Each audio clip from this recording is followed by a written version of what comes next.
আমার কথা হচ্ছে যে শিক্ষকদের কিন্তু প্রপার বেনিফিটস নাই, এটা কিন্তু আপনাকে মানতে হবে। তাদের কিন্তু আলাদা করে ওই ধরনের সুবিধা নাই, ট্রেনিং নাই।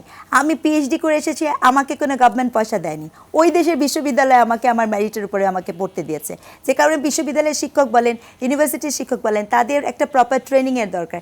তাদের একটা জিনিস চিন্তা করা, এটা তো মাথার কাজ, আপনারাও তো বুঝবেন যে শিক্ষকদের স্কিল ডেভেলপ করার জন্য তাকে কিন্তু আপনার কিছু স্পেস দিতে হবে। আমি মনে করি শিক্ষকদের ইভ্যালুয়েশন করাটাও খুব জরুরি। একজন শিক্ষকের কিন্তু ইভ্যালুয়েশনও খুব জরুরি, তিনি আসলে শিক্ষকের, কিন্তু একই সাথে শিক্ষকদের স্বতন্ত্র পে কমিশন গঠন করা খুব জরুরি এবং তার একটা যেটা আপনি ইংল্যান্ডে কিংবা উন্নত বিশ্বে আছে যে আপনার ট্রেনিং এবং ইভ্যালুয়েশনটা কন্টিনিউয়াস প্রসেসে থাকে তাদের।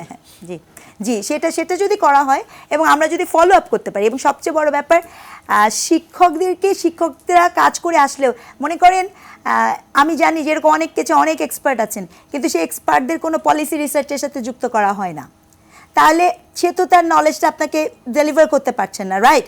তো এইটা জরুরি পলিসি রিসার্চের ক্ষেত্রে ইন পার্টিকুলার আপনি এই স্কলারলি গ্রুপটাকে ব্যবহার করা খুবই জরুরি। আমাদের শিক্ষার্থীদের জন্য বা আমাদের একদম স্কুল লেভেলের শিক্ষার্থীদের জন্য যে পলিসিটা আপনি নেবেন, ইউনিভার্সিটি, টারশিয়ারি, এই প্রত্যেকটার জন্য কিন্তু আলাদা আলাদা হতে হবে। আরেকটা খুব জরুরি, আমি এটাও মনে করি না যে যিনি এখন থেকে প্রাইমারি টিচার হবে, প্রাইমারি টিচার কিন্তু খুব সেন্সিটিভ জিনিস, ঠিক আছে?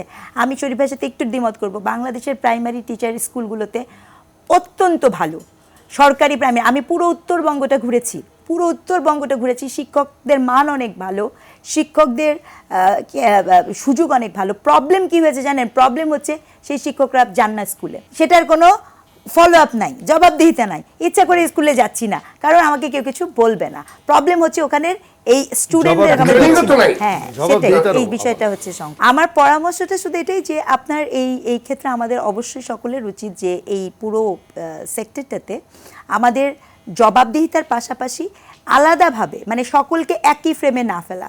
আপনি যেমন সরকারি কর্মকর্তাদের চিন্তা করতে পারেন, একটা রাষ্ট্রে সরকারি আমলাদের ঠিকই ট্রেনিংয়ের জন্য বাইরে পাঠানো হয়, সরকারি আমলাদের ঠিকই সুবিধা দিতে হয়, আমি বলছি না ওই সুবিধা তার দরকার নাই, কিন্তু আপনার যে জাতি গঠন করবে তাকে কিন্তু কোনো ধরনের বাইরে ট্রেনিংয়ের জন্য পাঠানো হয় না। তাকে কিন্তু আপনি এই বিষয়গুলো আনা উচিত, কারণ কি আমি যত মোর উই লার্ন, আমি যত বেশি এক্সপ্লোর করার সুযোগ পাবো, তত কিন্তু আমি গ্যাদার করার সুযোগ পাবো। এই বিষয়টা আমার মনে হয় এটা খুব জরুরি। আপনি একটা জিনিস টাচ করলেন না, যে পলিসি রিসার্চ পাবলিকেশন আপনাদের হয় না, আমাদের দলীয়করণ, আমাদের একটা ব্লু একটা রেড, আমাদের ঢাকা ইউনিভার্সিটির টিচাররা সবাই ইদার আওয়ামী লীগ, বিএনপি, ওনারা ওইটা নিয়ে ব্যস্ত থাকে। ওনারাও তো মানুষ, ওনাদেরকেও তো সামনে আসতে হবে, জাস্ট বিকজ শিক্ষক, ওনাদেরও তো একটা মানবতা আছে, ওইটাও আসতে হবে, এটাও ইম্পর্টেন্ট। আমি এটাও বলবো ওনার সাথে এবং শিক্ষক মানে শুধু বিশ্ববিদ্যালয়ের শিক্ষক না, সব রকমের প্রাথমিক শিক্ষকদের যে বেতন যদি দেখেন, বাংলাদেশের প্রাথমিক শিক্ষকদের বেতন হচ্ছে আপনার অনেক সরকারি দপ্তরের পিয়নের সমান। তো আপনার সরকারি প্রাথমিক শিক্ষক, মাধ্যমিক শিক্ষক সবাইকে নিয়ে আপনাকে ভাবতে হবে, এবং শিক্ষার যে যদি আমরা সর্বোচ্চ গুরুত্ব দিতে পারি, আমাদের আসলে অনেক বেশি উন্নতি হবে।